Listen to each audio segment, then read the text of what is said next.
Hello everyone and welcome to another video here on the Cycling Dane Extra channel, and today we're going to be looking at the Vuelta España, which is of course the third Grand Tour of the year, and we will see the start this time in Portugal with plenty of big names looking to take that red jersey all the way to the finish. Last year was a clean sweep of the podium from Jumbo-Visma, and 2/3 of that podium will be returning, so it could be an interesting tale. Before we start, make sure to hit the like button, subscribe to the video here on the Cycling Dane Extra channels to keep up to date with all our different videos. But without further ado, now we go into our top 5. First on the list is the Italian sniper Antonio Tiberi, who has been having a coming of age year for Bahrain Victorious somewhat. He finished second in the Tour of the Alps and went on to fight well at the Giro d'Italia to finish 5th overall, as well as a white jersey victory as well. A huge result for the 23-year-old Italian, and Bahrain will hope to continue his development as a GC rider in the Grand Tours at the Vuelta this year.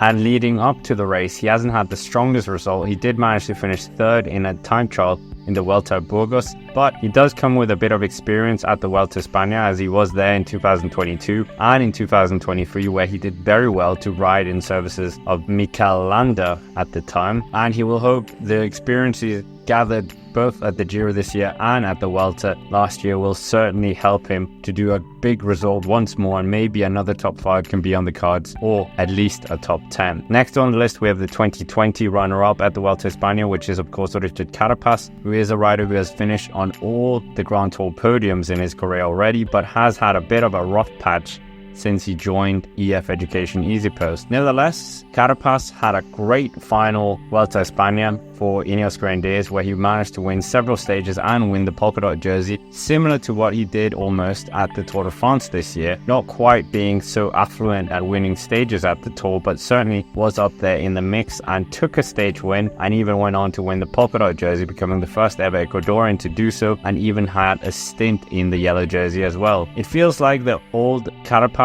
is back and is certainly the rider that Wachters gambled on when he signed. Carapaz looks like he is in good form and does have a strong team around him, so that top 5 or even podium certainly will be on the cards, I think. Next on the list we have the team bidding to do what Jumbo-Visma did in 2023, winning all the Grand Tours available, and that is of course UAE Team Emirates, who have already won the Tour de France and the Giro d'Italia with Tadej Pogačar, but are not bringing the rampant Slovenian, but still have a solid lineup, including the likes of Joao Almeida, who finished 3rd in the 2023 Giro d'Italia and most recently finished 4th in the Tour de France, despite riding in services of Pogačar. Adam Yates was also part of that Tour de France team and was 3rd in 2023, but this year still managed to finish inside the top 10 and had some very strong riding in the mountains, but has never really hit the mark when it comes to the Vuelta España. So maybe the Brit could be the man on their leadership books, but equally, it could also be the Tour de l'Avenir winner of last year, the neo-pro Isaac Del Toro, the Mexican, who has had a brilliant start to his UAE and World Tour career, and will look to emulate Tadej Pogačar's first ever Grand Tour, where he finished 3rd in the Vuelta España in 2019 and winning 3 stages along the way. But can the Mexican do that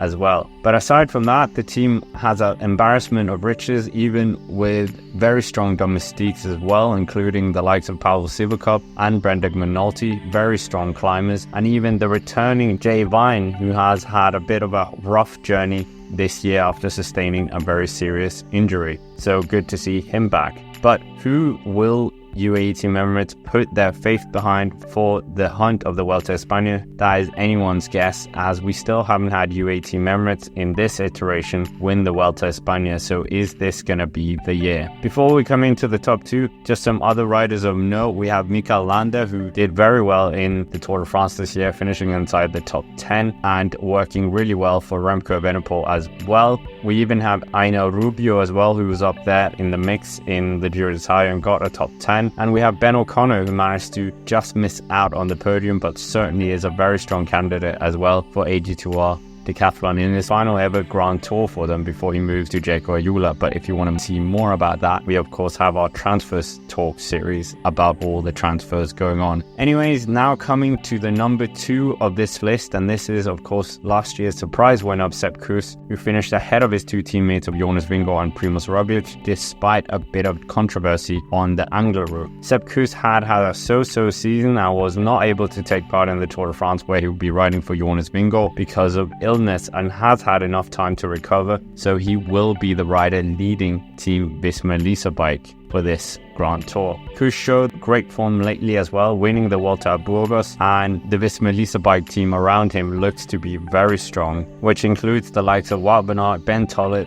Robert Hessing, Steven Kruijswijk, Dylan Malbal, and even Kian Uijtdebroeks, who was top 10 last year as well, but riding for Bora. Sepp Kuss has a lot of experience riding Grand Tours, mostly in services of other riders and not working for himself, so despite the vast amount of experience, this will be a very different prospect, and last year was a very unique scenario for Jumbo-Visma as well. They did have the strongest team. So with a stronger field this year and a weaker Visma Bike team, it might be a very different prospect. That aside, Sepp Kuss is certainly one of the best climbers in the world, and it will be a very interesting scenario for the team, and if the American can really live up to the billing and take the Vuelta once more. Our final rider on the list is his former leader of Primoz Roglic. Him and Sepp Kuss, of course, did very well to win 3 Vuelta Españas together, but Primoz Roglic left Jumbo-Visma on the back of the 2023 Vuelta España team decisions in some respect, and also the elevated salary garnered by Bora Hansgrohe at the time. They have now turned into Red Bull Bora Hansgrohe, but so far Roglic has given his new team a bit of a up and down season, with a lackluster Paris-Nice, winning a stage at the Tour of the Basque Country, and then crashing before bouncing back from that crash to win the Criterium du Dauphiné, and then being up there in the Tour de France, and then unfortunately crashing out there as well. Roglic is an incredible rider when everything goes his way, and has been amazing at the Vuelta España in recent years, winning 3 editions as we mentioned in total. And with this team around him and the experience and fire in his belly to do well for his new team, this could certainly be a dream scenario for the new sponsors of Red Bull as well. The team is very strong and will have the likes of Florian Lipovic, who was very strong in the Giro before he crashed out, Vlasov as well, Giovanni Aliotti, who did very well at